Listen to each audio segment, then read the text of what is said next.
we're back, as they say on television. I'm Larry Edelman, and I'm with Dana Gerber, who is a Globe reporter, and she also produces the Trendlines newsletter that many of you may get. And if you haven't, go online and sign up for it.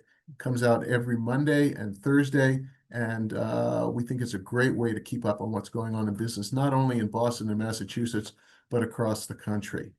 As I said, today is a focus on higher ed.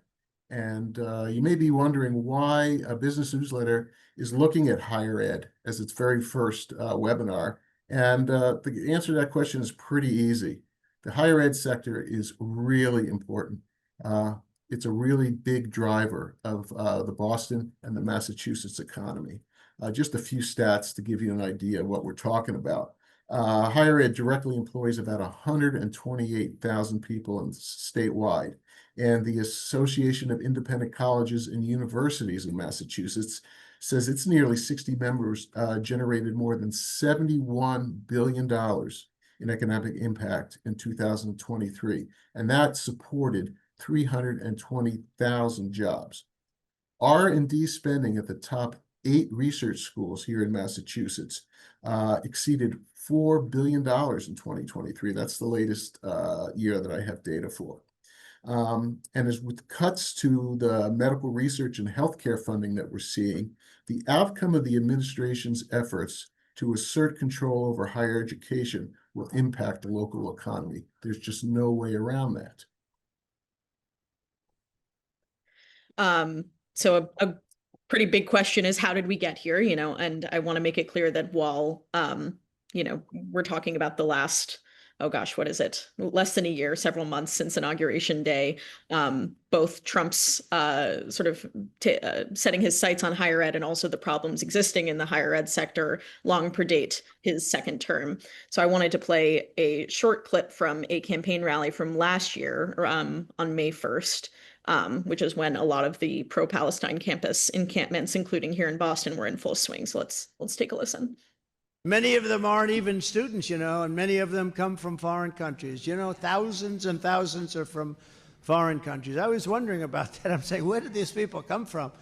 To every college president, I say, remove the encampments immediately, vanquish the radicals, and take back our campuses for all of the normal students who want a safe place from which to learn.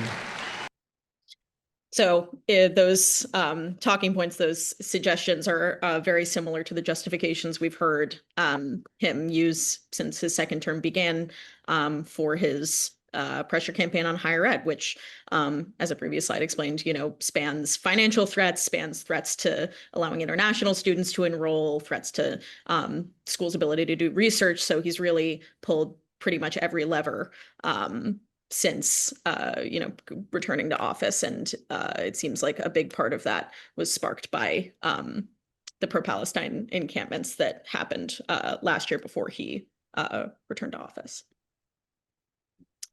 So just to back up, I know Larry gave some good stats on the higher ed sector in New England, but just to give you a sense of scope, so there are nearly 6,000 colleges and universities in New England.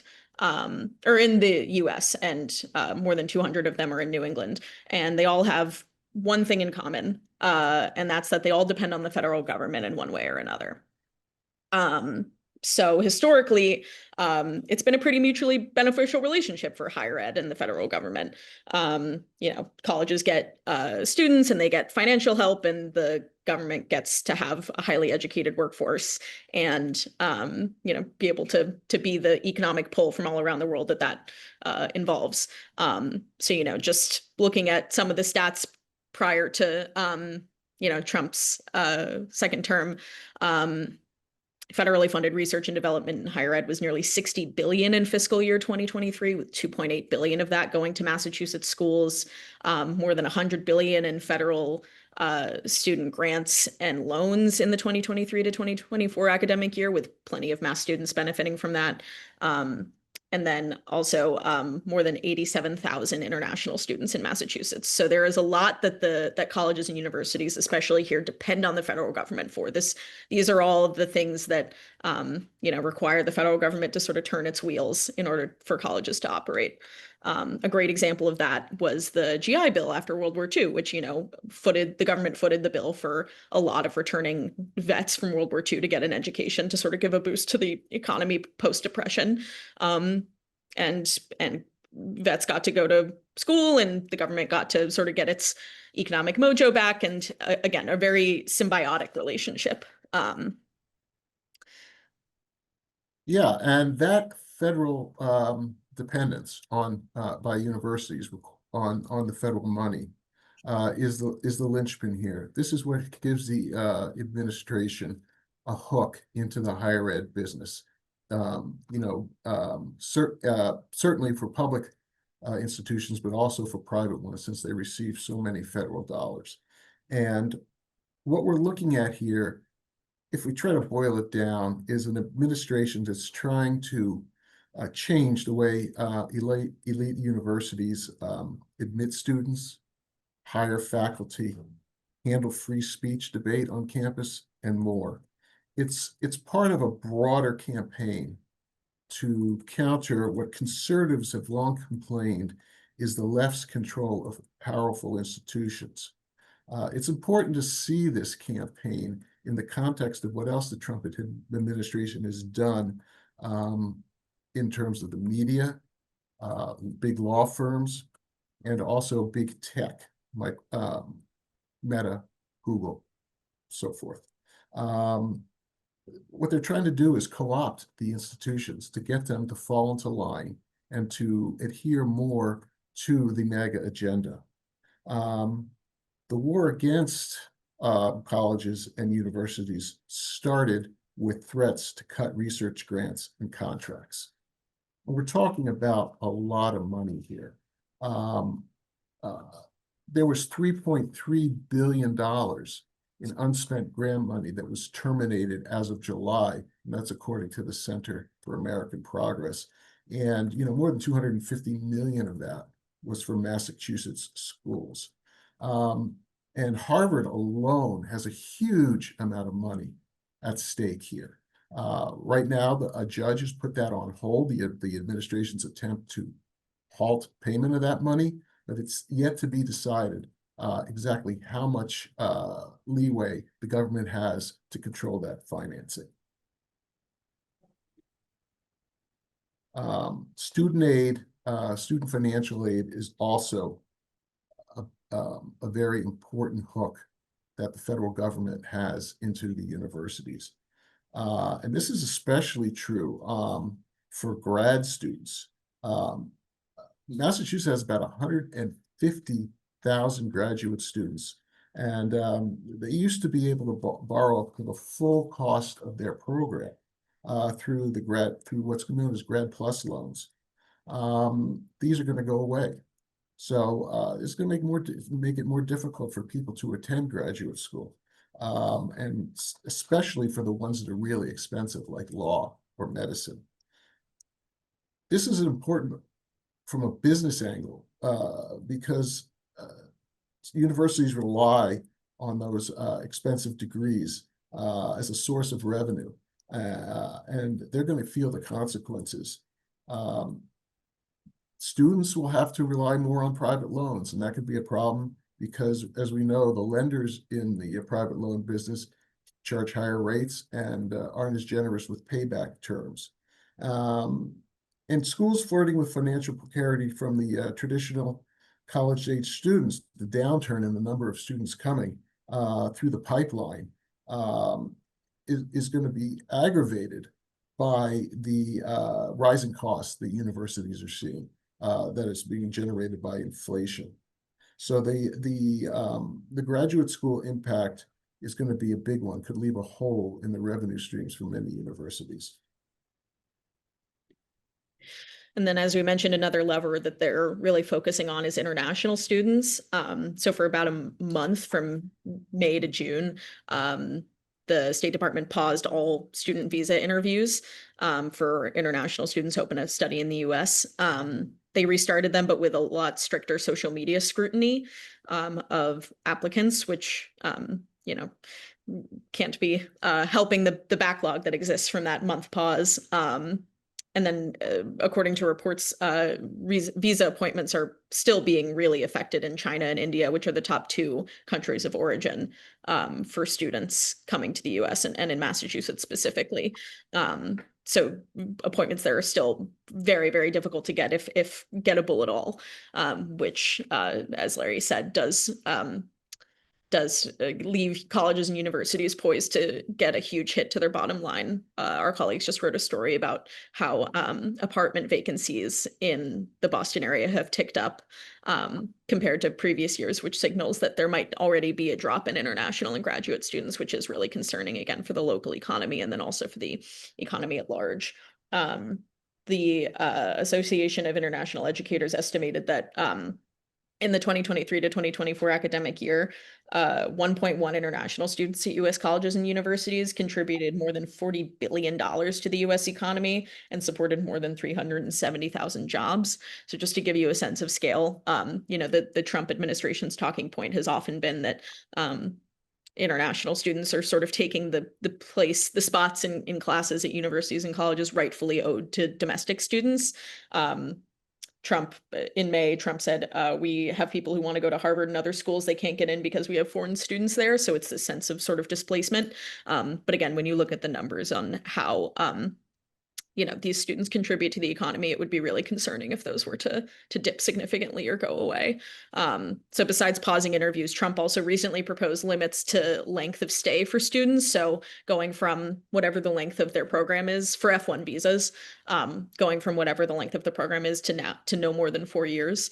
And then again, in its sort of bargaining table negotiations with Harvard, Harvard's ability to be a sponsor to international student has been used as a chip in those negotiations. So it's both sort of a macro threat and then also something they're using on the micro scale. Dana, that's an excellent point. And beyond the financial lever, the administration has some other levers that it can pull and is pulling in order to get universities to comply.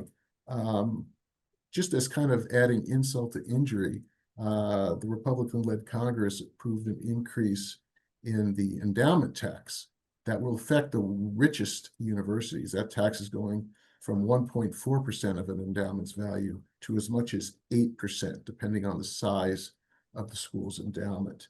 And the rationale there is, I can only imagine, is to cause a little more pain and to show what can happen if you don't go along with the plan.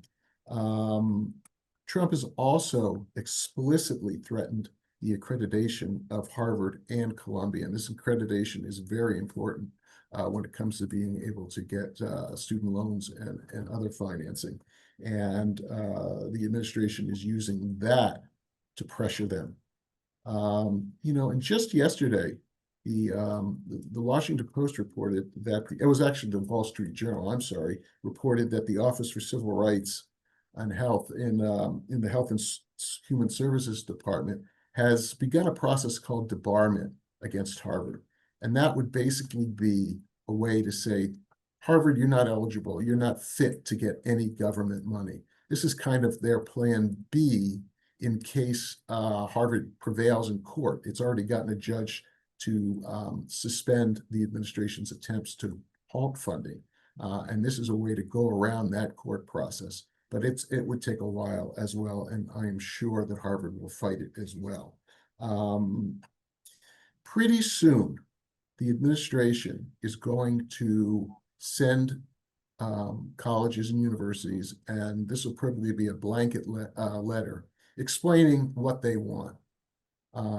And basically, that's going to be a promise by these institutions to get rid of what the Trump administration likes to call the victimhood mentality. And instead, they want all hiring and all admissions and all courses and all research to be guided by merit only.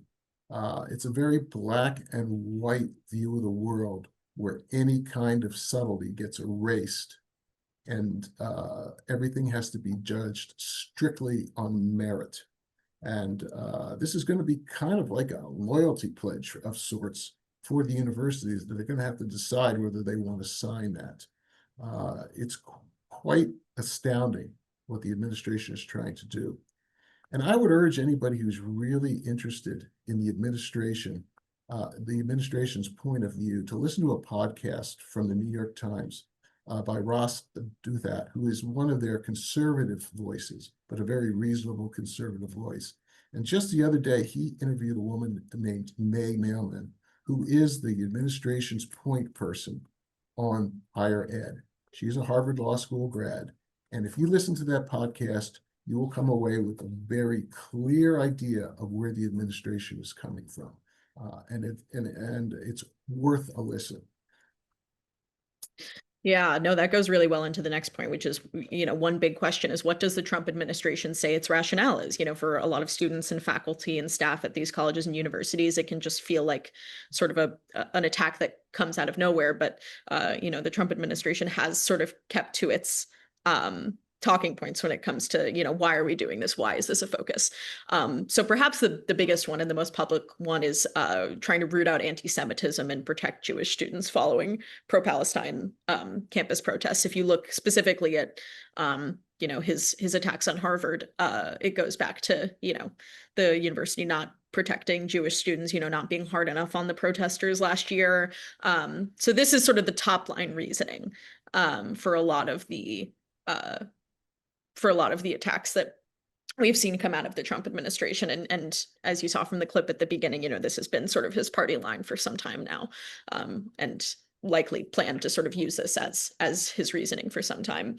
The other one other big point, which Larry mentioned, is sort of ending basically anything to do with diversity, equity, and inclusion programs or policies at colleges and universities. Again, he has framed this as a practice of discrimination, essentially. And so the biggest thing I would say is ending race-based admissions in particular. And one big, again, lever he's using for a lot of these schools is demanding detailed admissions data, which, shows applicants' GPAs and all sorts of information that the administration can then use to sort of suss out, are you letting in students on the basis of race, even if their academics are not up to snuff in high school?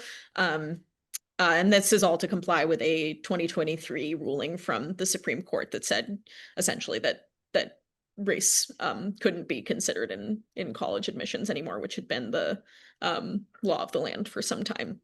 So that's a big change. So he's that's another big reasoning.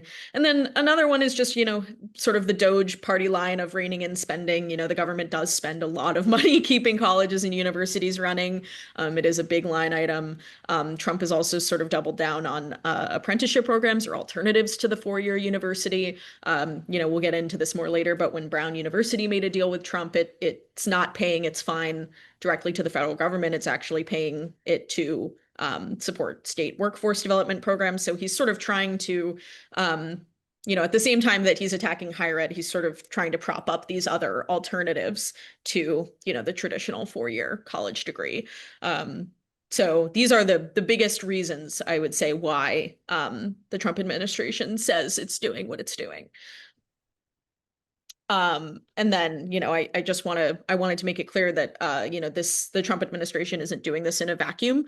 It is certainly taking inspiration from other sources, as Larry mentioned, other sectors and what's working there, but it's also taking inspiration from what other countries have done. So I wanted to play just a short clip from J.D. Vance, again, from last year before the inauguration, but sort of about how he views higher ed and what Viktor Orban is doing in Hungary. I want to ask you about some of the things you've said about American universities. I know you've been very critical of them.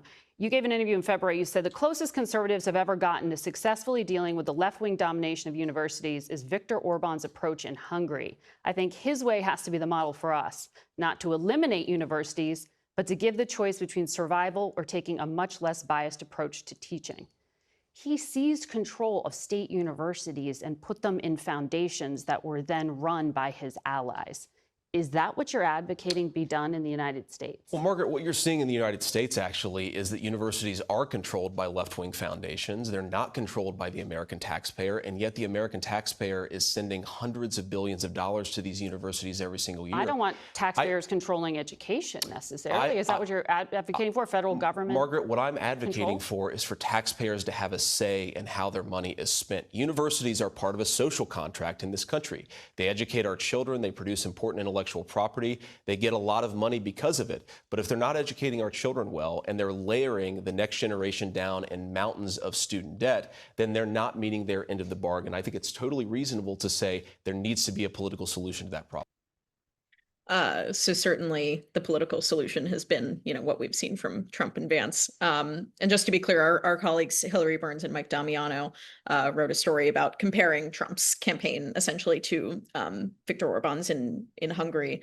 And, he has installed political allies in leadership roles, slashed funding for independent scientific research, cut support for the humanities, all sort of under the guise of bringing universities back from the left, of like cutting out the influence of left-wing radicals and globalists. And I think it wouldn't be too far of a stretch to say that we're seeing a lot of that playbook play out here as well.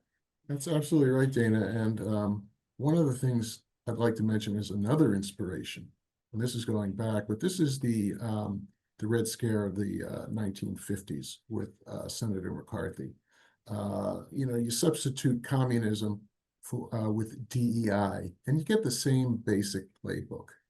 Anybody who supports DEI is bad and has to be removed. And you can see this really going down that same rabbit hole of, ideological purity, which is a scary thing on a college campus. Yeah, for sure. Yeah. No, that's an excellent point, and a testament to the fact that neither this sort of sentiment of a pressure campaign nor the problems existing in higher education are brand new. We did want to touch on sort of some of the pre-existing fragilities that were in higher education. I think part of the reason that this pressure campaign has been so destructive and so frightening for a lot of colleges is that colleges and universities weren't, by and large, in great financial standing beforehand. There were a lot of price pressures and issues. And so we wanted to touch on just a few of those. So one big one is the demographic cliff, and I will let Larry explain. Yeah, the demographic cliff, I kind of see this through my own kind of narrow lens, is like what the newspaper business is going through. Our readership is falling off as the readers age, and it's a demographic issue. The big baby boomer generation is fading away, and the people behind them don't read as much, certainly don't subscribe as much to get their news. And what's going on in higher ed is another demographic change, and that is just the number of kids coming along who will be applying to school. And so as that number, falls off, it's got profound implications for colleges and universities in terms of their revenue streams and their costs and all this infrastructure that they have built to support these big student bodies. And, that puts them in a bind, and it just makes it all that harder for them to wean themselves off of government money. So you're going to probably see more closures over the next 10 years. And you're going to see programs discontinued and so forth, because colleges are going to have to make some very tough decisions about what they're going to do. There's also the competitive aspect that, that there's this kind of race to provide as much financial aid as possible to students, and that can be costly. And as I mentioned, inflation and those two combined are putting strains on colleges and universities' balance sheets. Now, I know a lot of people like to point out that the elite schools have these huge endowments, and that's absolutely true.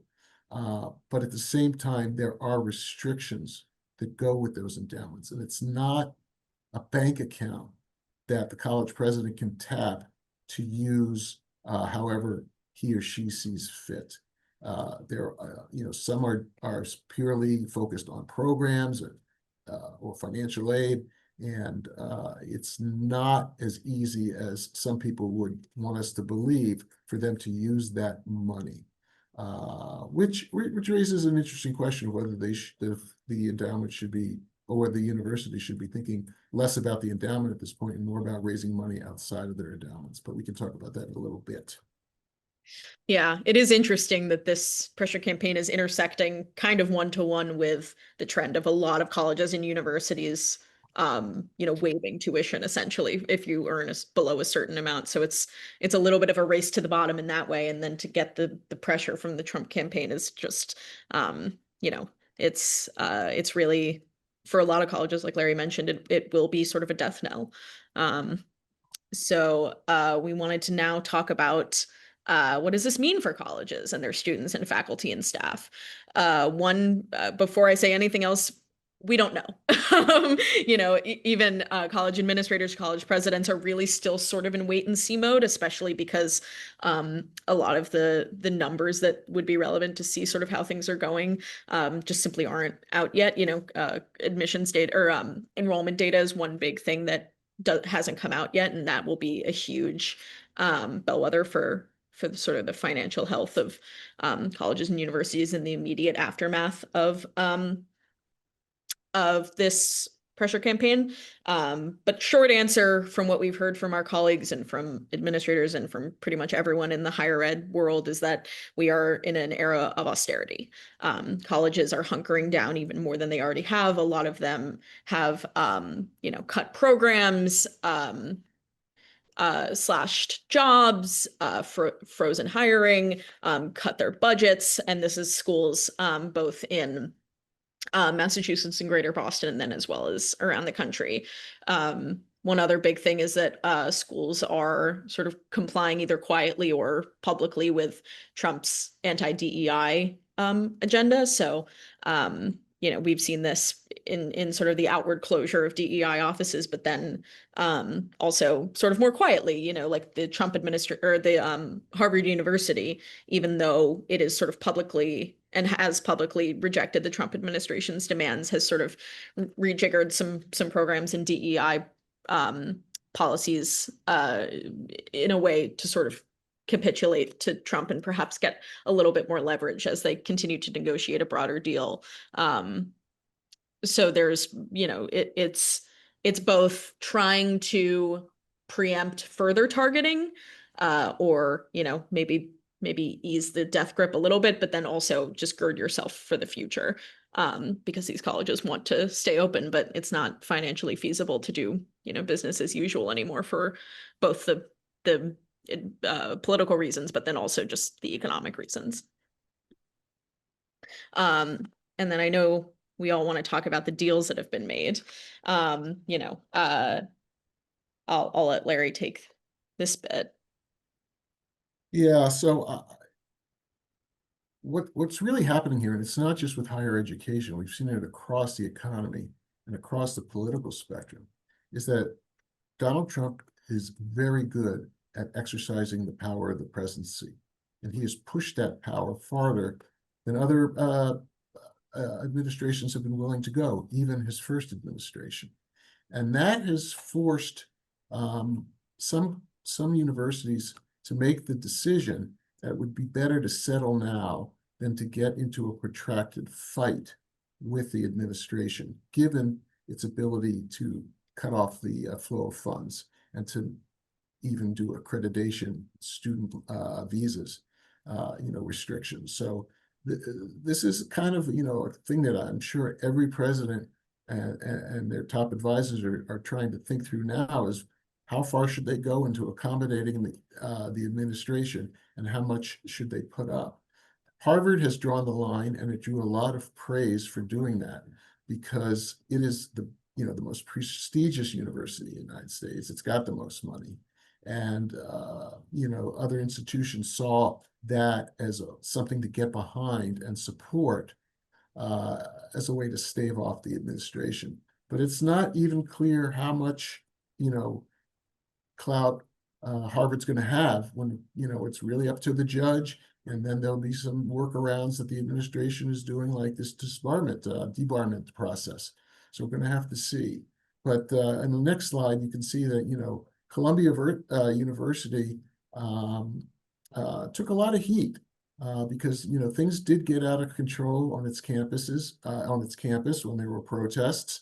And it was forced, or made the decision, I should say, that it was better to settle.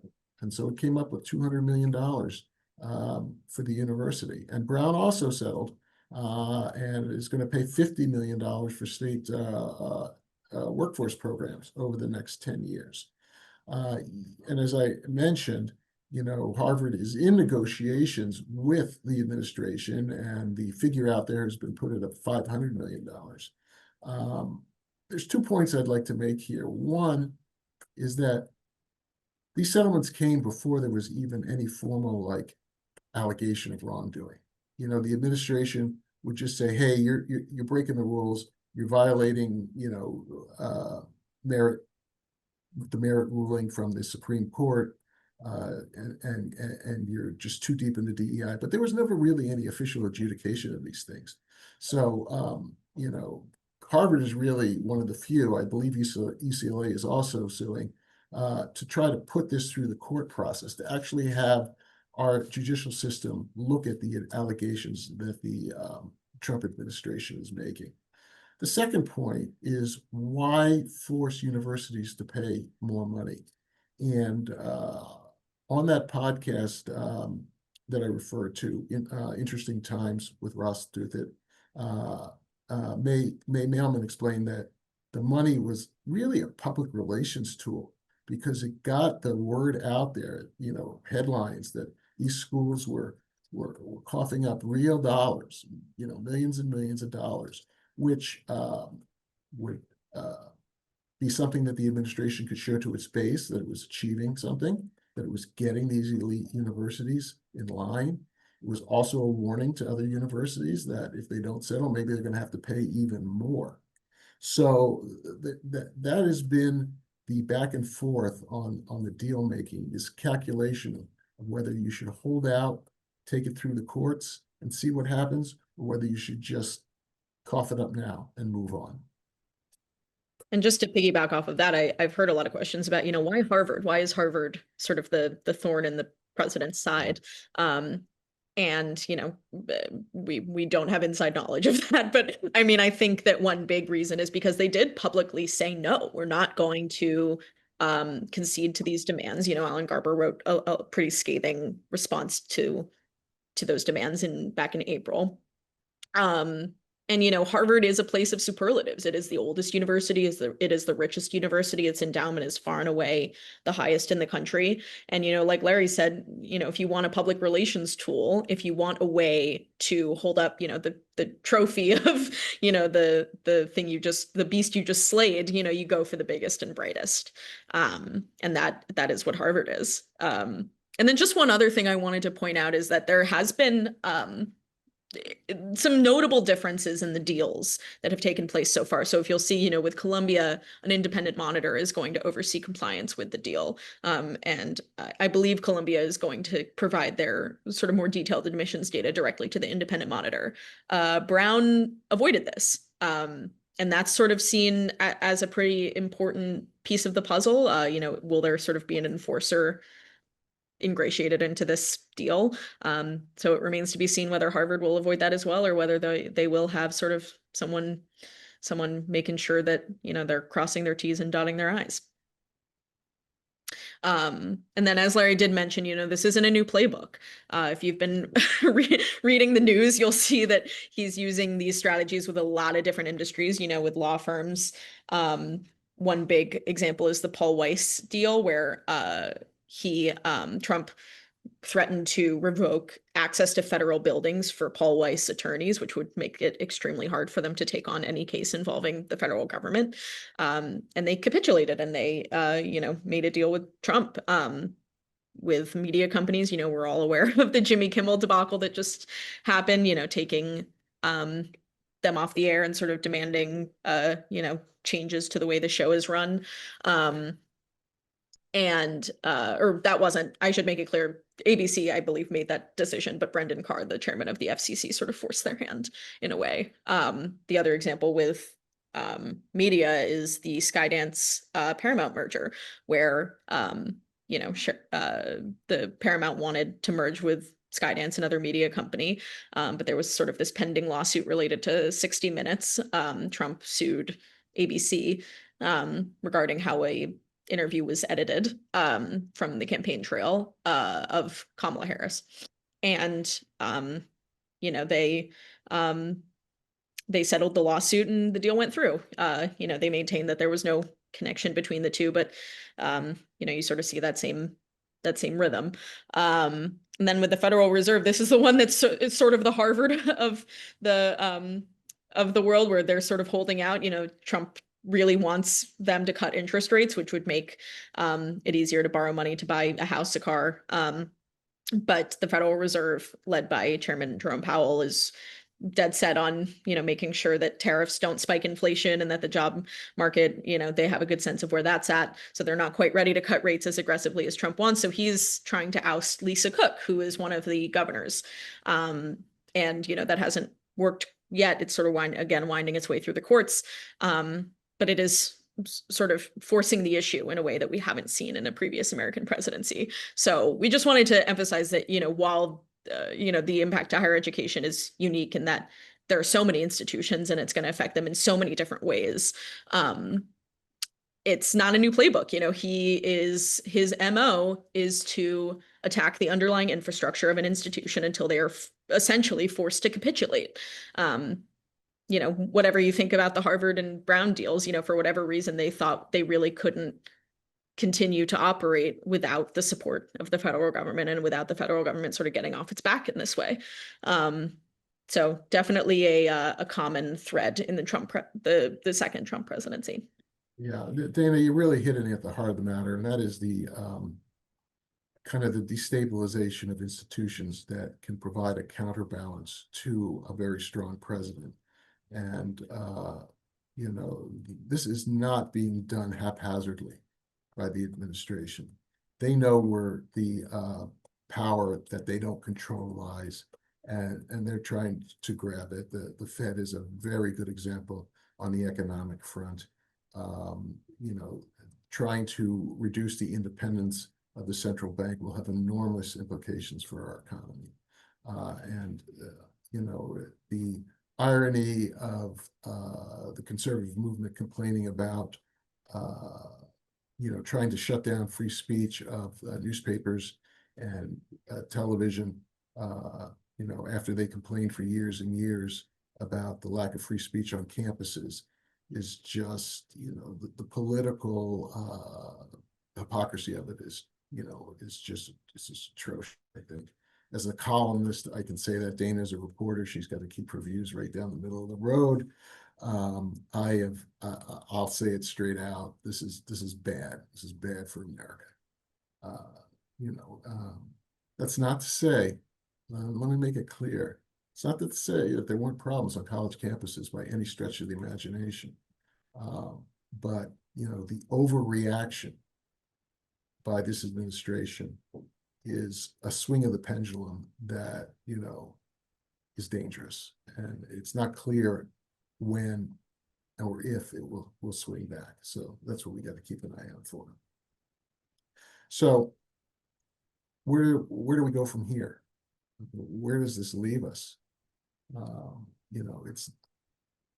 I know it's a dark situation, and it's hard to be optimistic, but I got to be honest with you. I am optimistic about what's going to happen in this country. I do think the pendulum will swing back. And in the meantime, there are steps that higher ed institutions are taking. I think, as with a lot of things, there's always a kernel of truth in the complaints that Trump has when it comes to his opposed, the enemies that he sees to his administration. And, we are already starting to see some of the institutions kind of swing back toward the middle to kind of come away from the extremes on the left that they had gone to over the past decade or so. And I think that that will continue. Also, these are very smart people who are running these institutions, and they will figure out the business issues. And maybe colleges aren't the big supermarkets like they are today, where there's hundreds of different majors, and maybe they get a little more focused. And maybe they do finally, and this would be a good thing, I think, because the dependence on federal funding went too far. This has become clear, and there's no guarantee that the next administration and the administration after that will reopen the spigot. I mean, the federal deficit is getting big, and there's going to have to be, the money's going to have to come from somewhere. So finding alternative sources of funding, teaming up with companies, biotech companies and hospitals and so forth to do research is going to be part of the answer. We had a story about Harvard's T.H. Chan School doing just that. And, as I mentioned before, I think some of this fundraising, instead of going into the endowment kitty, might want to be going into an operating fund that can be used to cover some of the lost revenues that are coming from the government. Instead of getting somebody to give you $200 million, a billionaire to give you $200 million to get their name on a science building, through the endowment, have them give it to you directly. Maybe that is one of the approaches, and there are probably others. And institutions are getting together. They're banding together, and they're trying to figure out ways to counter the administration. A lot of that is being done behind the scenes because they don't want to antagonize Trump. So I think that we're in for some lean years, but I don't necessarily think all is lost at this point. And I think that there will be pushback as people see the effects of this clampdown on higher education. And just to end on sort of the same thought, I read this quote from New York Times opinion columnist M. Gesson, and it really sort of, I think, spoke to the heart of this issue, which is that universities are independent centers of intellectual and to some extent political power. Trump is trying to destroy that independence. But I think that also maybe what makes colleges and universities perhaps the best equipped institutions to handle this crisis essentially is the fact that they are hubs of critical thinking, that they are, sort of by practice thinking day in and day out of how to solve the world's biggest problems. That is for research universities, community colleges, four-year state schools, all of them sort of are teaching their students how to be the next change makers. And I think that, it's possible that the long-term solution to this crisis, both Trump's pressure campaign and then also, like Larry said, some of the broader business issues, very well might come out of a classroom. Okay. Now we're eager to take your questions. Yeah, definitely. There is the button at the bottom of your screen where you can submit a question, and we won't be able to get to all of them, but we'll do our best. Dana, I'm going to start with a question. It's not really a question, it's a screed, but I think that given our bent, my position on universities, I think this one is worth reading. So in the interest of fairness, and here it goes. Universities have no guide rails comparable to corporations, which punish companies for poor management. The result has been expensive, bloated, and poorly managed institutions. Politically, most elite institutions are extreme. They no longer seek the best students and police aberrant political views. Schools will soon become irrelevant if they continue in this direction. Schools cannot self-correct, so I do not see a mechanism other than the reforms being attempted by the administration. There are good points in there, and I do think that the schools had let things get a little out of control in terms of anti-Semitism and political correctness, and not recognizing their attempts to clamp down on unpopular views. But at the same time, is this really the way to go about it? is this the most efficient way of trying to reform these schools? Some people would say, yeah, just, give them the biggest punch you've got, and then we'll go from there.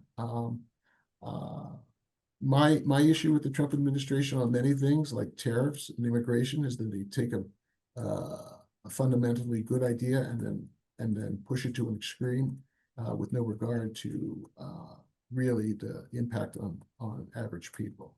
So yeah, there are valid reasons why universities have become a battleground. And one point that I will make is that it's not all universities. And Trump has targeted the elite universities because they really educate the people who go into the power structure of this country.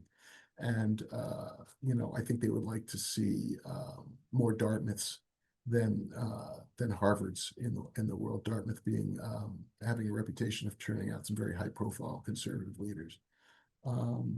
Dana, is there a question in there you'd like to address? Yeah, I actually wanted to answer a question that we received ahead of time, which is for those of us ushering students through the college application process, what do you think are the biggest changes at work, either here now or soon to come? Again, the specifics are sort of a lot of question marks right now, but I think that, Larry, your point earlier about how, their main or one of their key goals is to root out sort of the culture of victimhood. And then also the fact that colleges are going to owe or a lot of colleges are potentially going to owe a lot more admissions data to the federal government. I think that combined could mean that just the strategies for, getting into top universities might change. I think that the playbook has been pretty solid for a long time. It's right about, ways in which you've faced adversity and come back from it. At least that's what I remember from my college application process. And I think that might change, that, now it's not about, what have you gone through and how did you emerge from it, but, maybe bigger ideas about how you would fix the world if you could, just sort of a different approach sentimentally in that way. And then also, I think that colleges are also really grappling with, how do we avoid setting off a tripwire when we send in our admissions data? So it might be that, they used to admit people with a 3.5 GPA, and now they're really looking for a 3.8, no matter what minority group you may come from.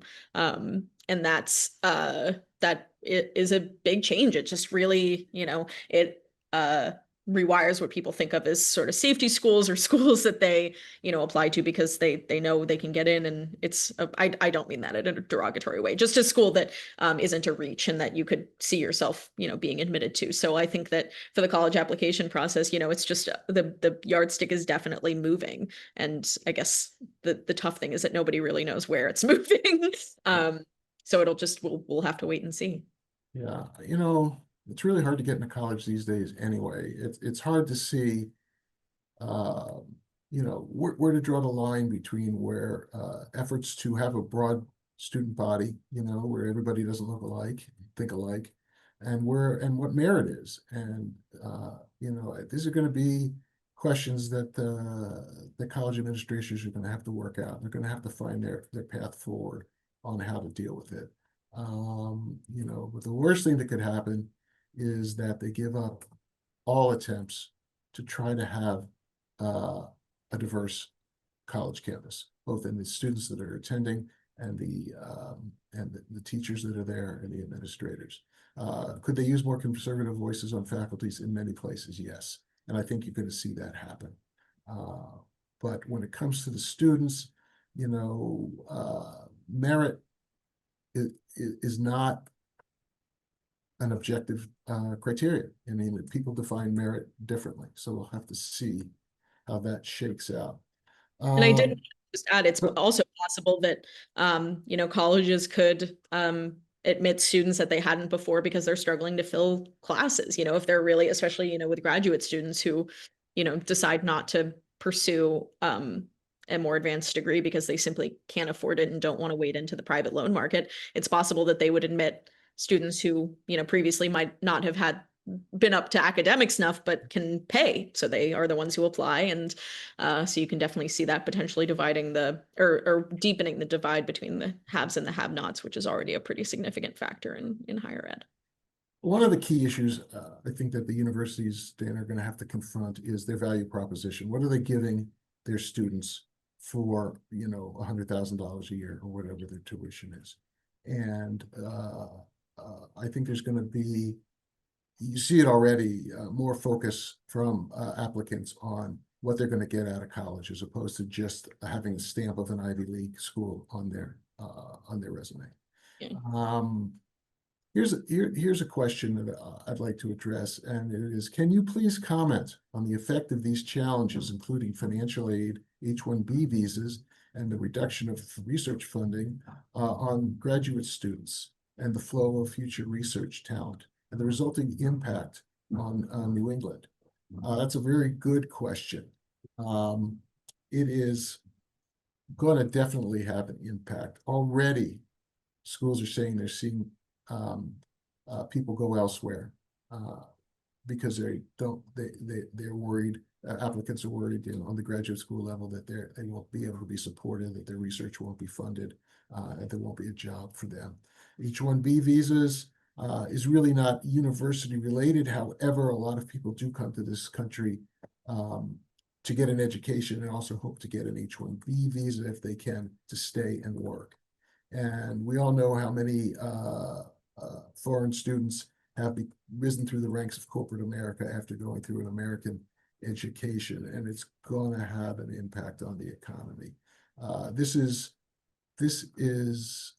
also tied into the new immigration policies that we're seeing coming out of the administration, and really, kind of sacrificing our economic future in the name of immediate political expediency. New England has a lot riding on this, in particular because we have some of the finest research universities in the country here, Harvard, MIT, and all the others, and they're really going to have to figure out how to get the best students in to do that research. Or they are going to go elsewhere. They're going to go to schools that have a better relationship with the Trump administration.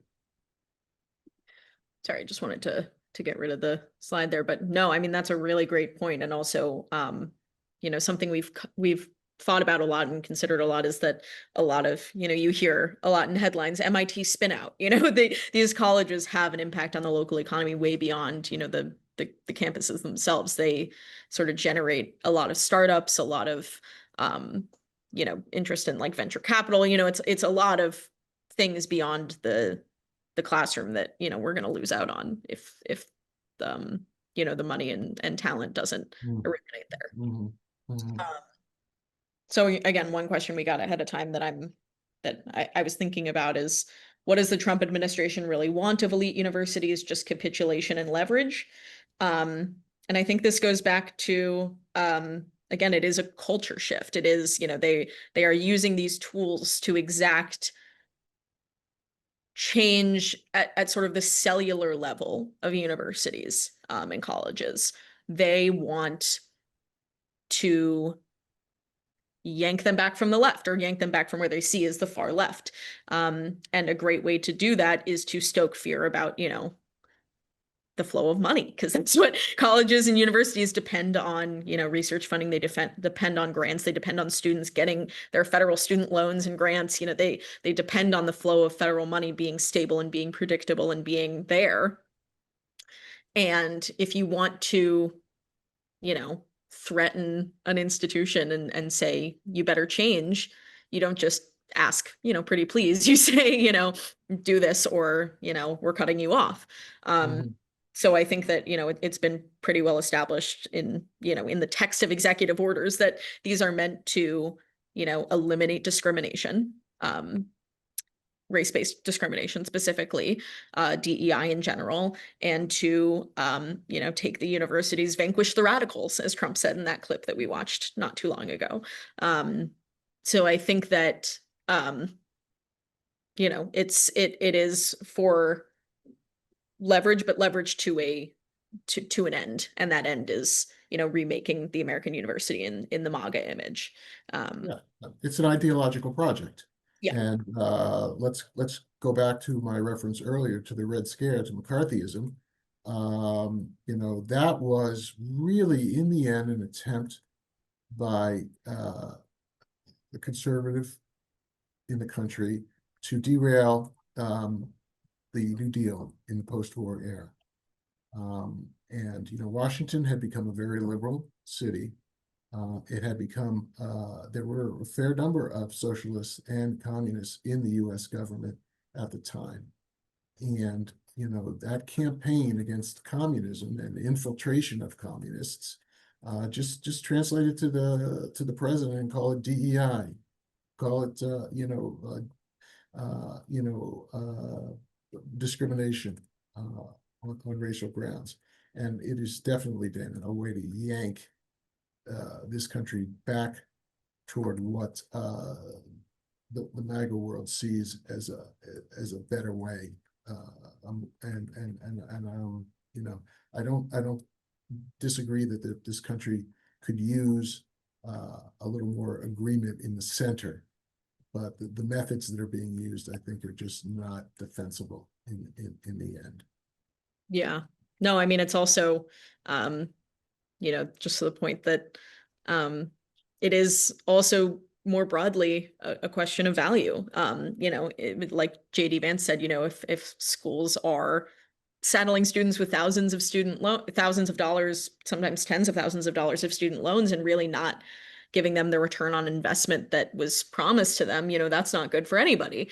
And least of all the federal government, which is underwriting a lot of these loans. So again, like you said, there's a kernel of truth to all of it. So I think that this is also forcing the question of what is of value to students, what is of value to colleges and universities, and how do we sort of weed out the rest without really sort of snuffing out the promise of American higher education, which says you can major in, in the humanities and liberal arts, or things that might not. God, I hope so. Yeah, of a payoff. If I hadn't been able to major in liberal arts, I don't know what I would have done. Oh, goodness. I think we are just about at time. We wish we could answer more of your wonderful questions, but thank you all so much for coming. Webinar number 1 in the books, and I feel pretty good about it. How about you, Larry? Oh, I think the questions were really good, and Yes, every new thing is a learning experience. So I think we learned a lot today as well about how to do these things. Yeah, And, absolutely. I just want to remind people that, if you really want to see this again, and I imagine that you will, it's going to be posted to the Boston Globe's YouTube channel in a few days, and you'll be able to watch it again and again. Get your fill of Trendlines. Anyway. Make it a podcast. Listen to it on your commute. Yeah, exactly. Exactly. Well, again, thanks everybody for tuning in. We really appreciate it. Keep reading Trendlines. And we'll see you soon with another seminar. Yeah. Thank you so much.